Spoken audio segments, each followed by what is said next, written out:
Driving in the middle of nowhere, Idaho wilderness, haven't seen anyone in the past 2 hours. My 2 kids were in the back asleep, so I pull over and let my 2 dogs out. They haul ass down to the river. I see a truck driving a solid 50 miles per hour down a logging road. He parks in front of my truck, kind of like a T, so that I couldn't get out. I walk back, trying to find my dogs, but they're off roaming in the bushes. When I get to the truck, I see this middle-aged man that looks like he's been awake for several days. He's looking into the back of my truck, at my kids, staring. Just staring. I asked what he wanted, and he told me that the road up ahead was blocked by rocks, and to come back to his truck to see an alternative route. But I call his bluff, since we had just come that way 5 minutes ago. I lift my shirt to where he can see my handgun. He runs back to his truck and peels out.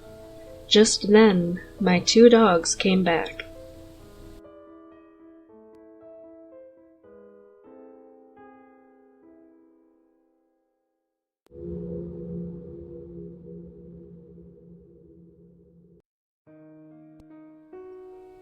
I was doing my annual road trip through New Hampshire and Vermont during the prime week for fall foliage.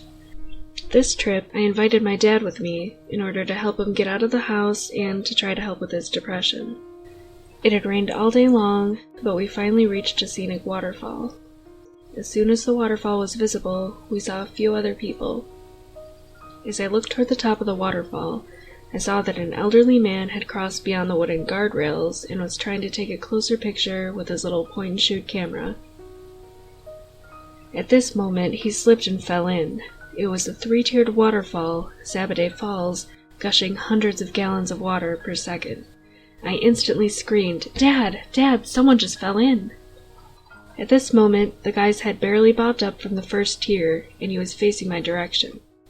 His nearby family and my dad hadn't seen him slip, but my scream alerted them. The guy could no longer be seen. Frantically, we spread out through the course of the waterfall, looking for any sign of him for the next 20 minutes. It was almost magical how we all did this instantly and effectively, without any communication.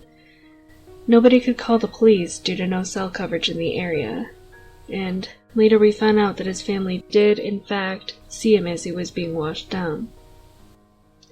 His body was found the next day by authorities. He was in his 60s. As a photographer and thrill seeker, I will always be cautious now.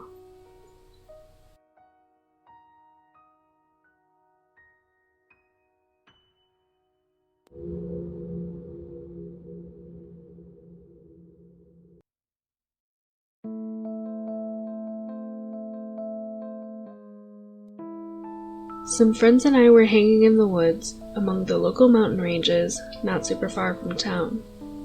We always drive up to these spots. They've got places to park and everything. We hang out around the fire pit until it's late, and then drive home. This time it was real late, and there was no one obviously around anymore.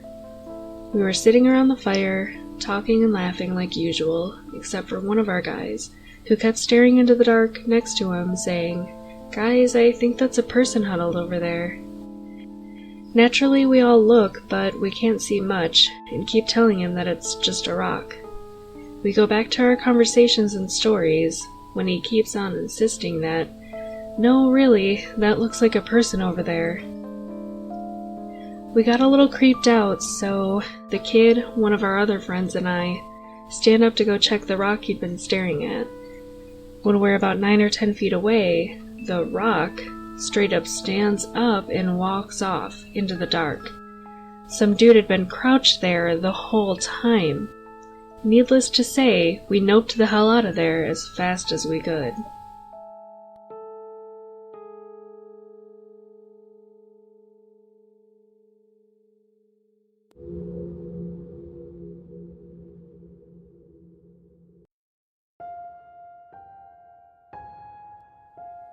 A few years ago, on January 17th, 2012, my friends and I were hiking up to the Hollywood sign for my girlfriend's birthday. When we got to the top, we were taking pictures and had asked this guy if he would take our picture for us. He was alone, so I asked if he wanted me to take his picture since he hiked all the way up there. He said no, and seemed really turned off by my offer. He left immediately afterward, and we laughed about how he seemed as if he didn't want to have documented pictures of himself there. My friends and I are 17 to 19 at this point, so it's not like we were crazy or could scare him, just college freshmen. Later that night, we saw on the news that a severed head was found on the trails in Griffith Park. I was kind of freaked out, but none of us thought it could be the same guy. We couldn't remember what he looked like either, so we didn't know what to do. I remember him only having a backpack, but my friend still swears that she saw the guy had a suitcase with him. Anyway, I decided to look up the case to see what happened, and I found out they arrested someone recently. After seeing pics of the guy, none of us can decide if it's the same guy we saw. It's probably the most unsettling situation I've come across. Creepy to think that we might have crossed paths with the killer. Creepier to think that he held my phone and took pictures with it. But then again, he might not have been the killer, just a shy tourist who didn't want us to take pictures of him. I guess I'll never know.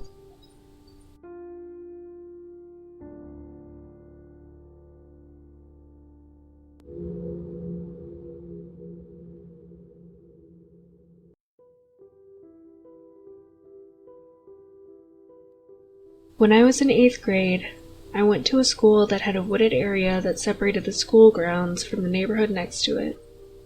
I used to have to walk through the woods to get home from school every day. This was back in the 80s when jean jackets were popular. I had a pretty awesome jean jacket that had several buttons and patches sewn onto it from various bands I liked. It was similar to Judd Nelson's jacket from The Breakfast Club. One day, after school, I'm making my way through the wooded area. It was not unusual back then for me to stare at the ground when I walked, so I often did not see what was in front of me. What got my attention first was the sound, a dull, thudding sound coming from a few feet ahead. As I made my way through the heavy brush and trees, I came across an older kid, high school age, wearing a jean jacket very similar to mine. He was covered in dirt, not like he was playing in mud, but like he hadn't bathed in a long time. He had long, stringy hair matted to his head. I assumed he was homeless. He had his back turned to me, and the thudding I was hearing was from him driving a hunting knife into a tree in front of him, slowly, over and over. I froze for a split second when I saw him, and decided to back away and get out of there. By then, it was too late. He heard me coming and snapped his head around and looked right at me. The first thing I noticed was how dark the red rings around his eyes were. It looked like he hadn't slept in days. He got very excited when he saw me. His lips curled into the sort of half-smile that showed a few yellowing, crooked teeth. I wanted to run, but I was too scared to move. I watched as he looked me over, and followed his gaze as it settled on my jacket. At that point, he became fixated on it. He said, "Cool jacket, man," drawing out each word slowly. It sounded like, "Cool jacket, man." Not so much a statement as 3 separate words. I sheepishly mustered a "thanks." He moved closer to me, and all I could do was stare at the blade in his hand. At that point, I'm pretty sure he had completely forgotten he was still holding it.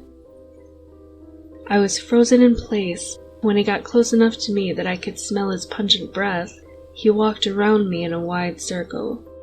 He didn't actually touch me, he just circled me, all the while staring at my jacket.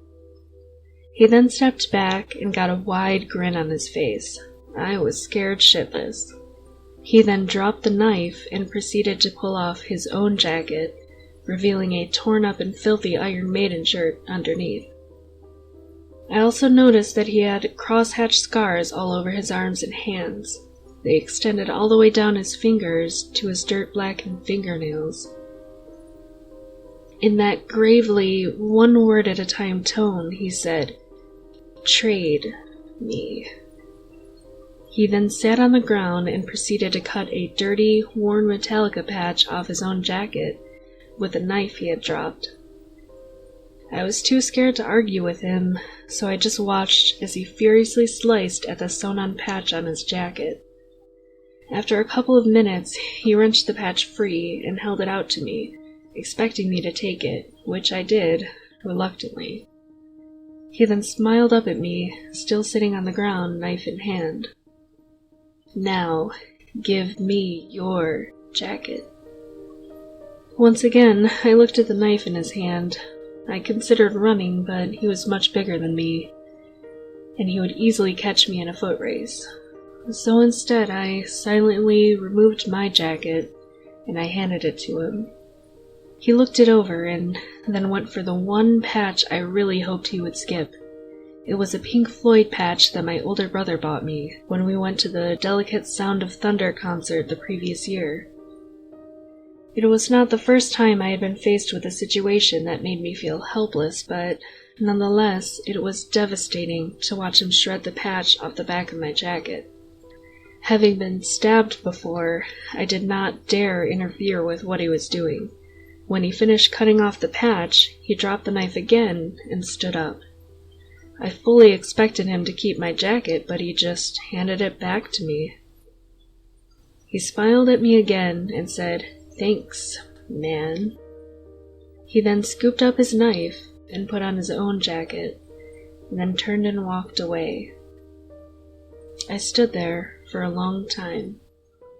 I felt helplessness, anger, shame. I was still scared, but mostly sad. I tossed the Metallica patch on the ground. But then I got irrationally scared that the kid would come back and see that I discarded it and come after me.